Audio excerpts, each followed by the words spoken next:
y'all, welcome back to Ashley's Homestead Adventures. I am in the kitchen this morning. I started a project that I probably shouldn't have. I've got other things I need to be doing, but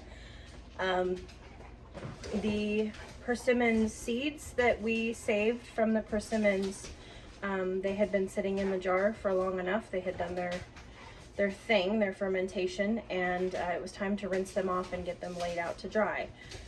Upon doing that, I will flip you around here. There is still a tiny bit of pulp left over, as you can see. And some of them, here's one right here. Let's see if my camera will focus. Some of them still have a little bit of pulp on them. So I have spoken to Mr. Wonderful, and this is what you're supposed to do. You're supposed to just, you know, lay them on a paper towel and rub them. I asked him if it was a big deal if there was pulp left on them, and he said that yes, it is a big deal.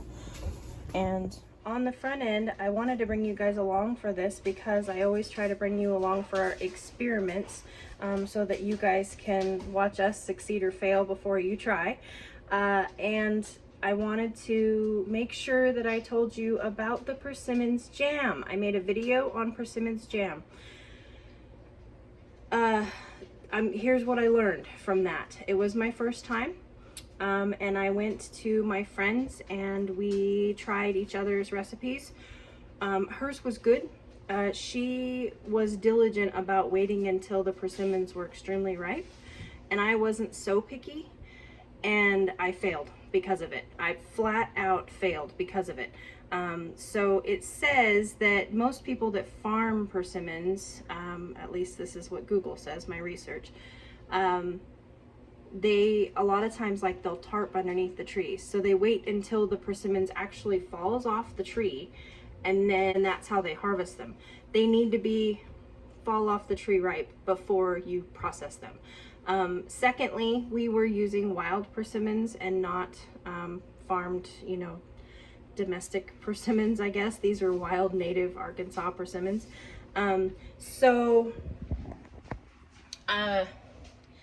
In saying that, what was wrong with my jam was, one, the consistency wasn't right, and I told you that in the video, and two, it still had a lot of astringency to it. The bitter taste that persimmons have if they're not 100% ripe. I could not taste it so much because I like kind of astringent things. I mean, I eat lemon peel and lime peel. I'm one of those weird people that does that. But when my friend tried it, it wasn't even edible to her. So it was a fail. Just to let you guys know, I wanted to let you know that it failed, and I wanted to let you know why it failed, so that, you know, the recipe was good. The recipe was great. As far as I'm concerned, the sweetness was good. You know, it canned beautifully. We didn't have any problem with seal or anything like that. But just make sure that you are using fall off the vine ripe persimmons, because otherwise the astringency is going to be in your jam and it's not going to be good. So, I wanted also to just show you what I'm doing with these guys. I wanted to, you know, keep you appraised of the process, and also I'm half doing this for you, and I'm half doing it for Mr. Wonderful as well, because this is his baby. He's living vicariously through me, but he wanted to do this. Whoops, that was not what I wanted to do, but oh well. I have plenty of seeds, so I want him to see the process that I do, so that he can be aware how it was done when he gets here, and, you know, if and when his little trees start to grow. So that's the plan with these. These are persimmon seeds, and our plan with these is to try and grow persimmons trees. So we'll see how it goes. We have plenty to succeed or fail with, so hopefully some of these little dudes will grow, but this is the process that I'm going through right now. Just removing any excess pulp, and then they're going on a sheet pan to continue drying, and I will ask him what the next step is. So just wanted you guys to know. Okay, there is our tray where they were, and all of, you know, these pieces, anything on these seeds that you know, if they looked cracked, if they were discolored, if they, you know, even if they had a dent in them, misshapen, anything like that, super small, you know, any blemish, so to speak, that I found, I did not save the seed. So, and I went through, rubbed all of them on a paper towel, got all the, I believe I got all the stuff off of them. And now I'm just going to let these sit here and dry. And what will happen in the near future is, and what I found when I'm a little overwhelmed by this project, and what I have found is if I just take a step back and take my time, and come back to it. So I'm going to let these sit and dry, make sure that they're completely dry. So I'm trying to get them as flat as possible on this sheet. Make sure that they're completely dry, and then I'll come back and I'll look at them again. If I see any more that have blemishes, I'll pluck them out. And then they're supposed to go into peat moss, but we don't have peat moss on the farm. We don't, I don't use peat moss in my garden because of the way that peat moss is generated. So I don't have peat moss, so we are going, and that's what you're supposed to put them in peat moss, and these need to stratify. They need to stratify for 90 to 120 days in the fridge. So that's another reason why it's really important that they're dry, is I want them to be dry before I put them in any kind of medium and then, you know, put them in the fridge for 120 days. I don't want them to mold.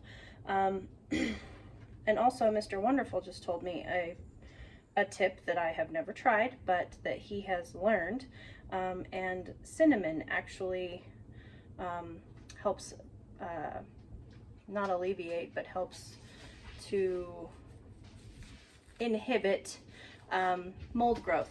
So if you're worried about seeds, there are people out there that put cinnamon on their seeds when they're saving them to keep them from molding. So I've never tried it, don't know if it works, but there's a lot of people out there that are using this technique, and it seems to me like it works. So I'm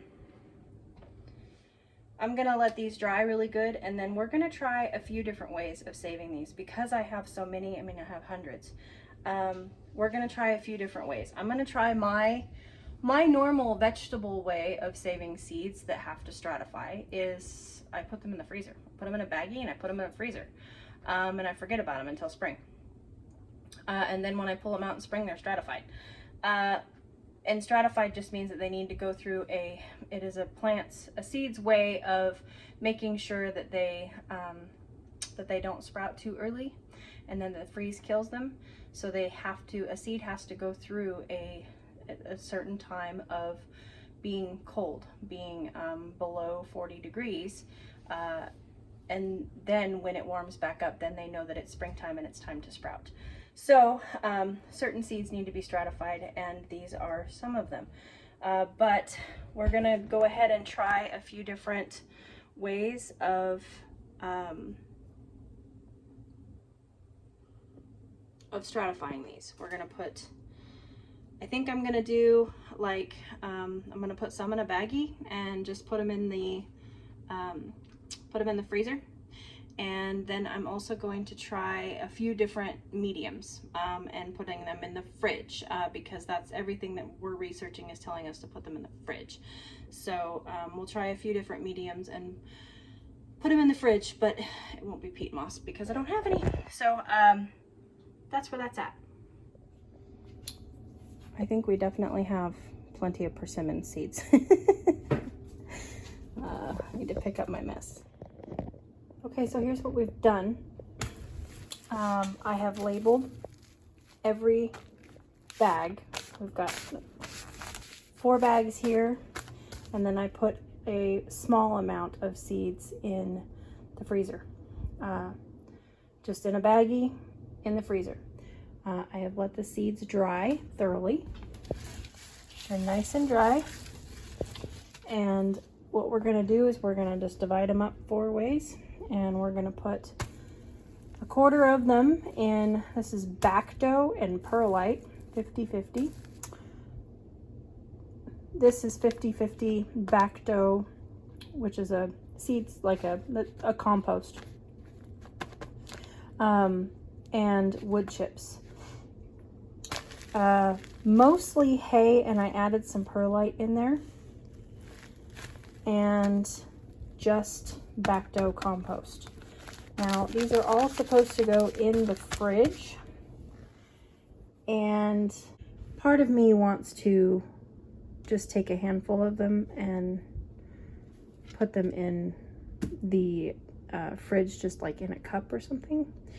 And what I may do, because I'm convinced that this is going to mold if I leave this bag closed.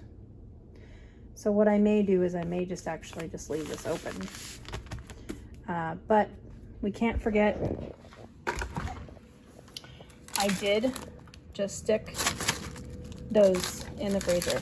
So, and I'm sure that those are going to be good. So I'm going to go ahead and divide these up. And what I'm going to do is I'm going to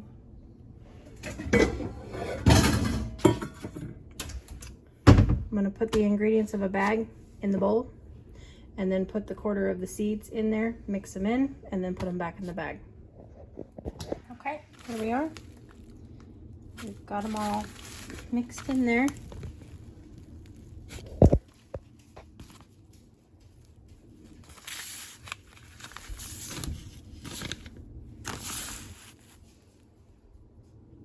It's the wood chip and compost. This one smells the best.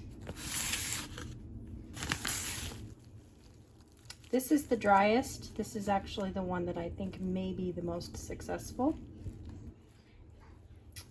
as far as when we come out of stratification.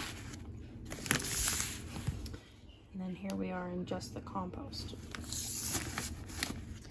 So, I'm sorry I'm a mess, you guys. It's the next day, and I have been just busting my booty all day trying to get things caught up.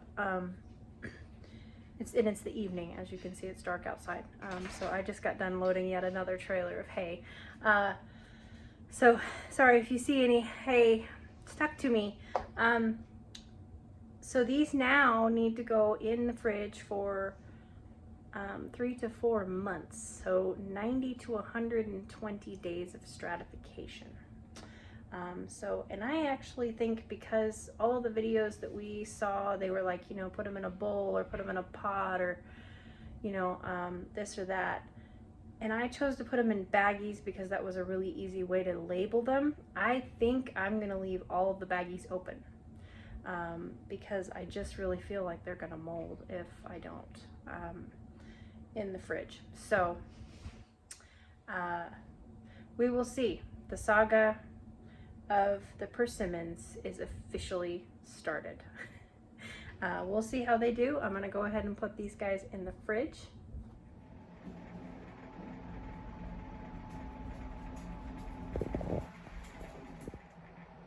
Because why not? I put 4 seeds in a solo cup of dirt. I have, you know, this entire room is dedicated to plants, the garden, growing food, and storing food. So what's it gonna hurt? If I gotta raise some trees inside until spring, okay. I just want to see if they'll sprout. You know, I'm not gonna baby this. I wrote on the cup when I planted them. I put 4 seeds in there. I'm not gonna, you know, I'm not gonna baby them. If they do grow up, then I will go ahead and separate them out and give them their own cup, and keep up potting them, you know, throughout the winter. But anywho, we went ahead and tried this, and that concludes our Persimmons conversations for probably for the year. We won't know until, you know, we go through a few months, and then we'll start those seeds, you know, early in the year. We'll start them inside, and we'll, you know, move them outside. So we will keep you guys posted and updated on them, and I hope that you guys enjoyed coming along for a little bit of seed saving experiments and tips and tricks, and also, you know, persimmons. We have no idea what we're doing with persimmons, and that was, you know, very apparent with the jam, but I would like the opportunity to try again. So I will catch you guys on the next one. Yours truly.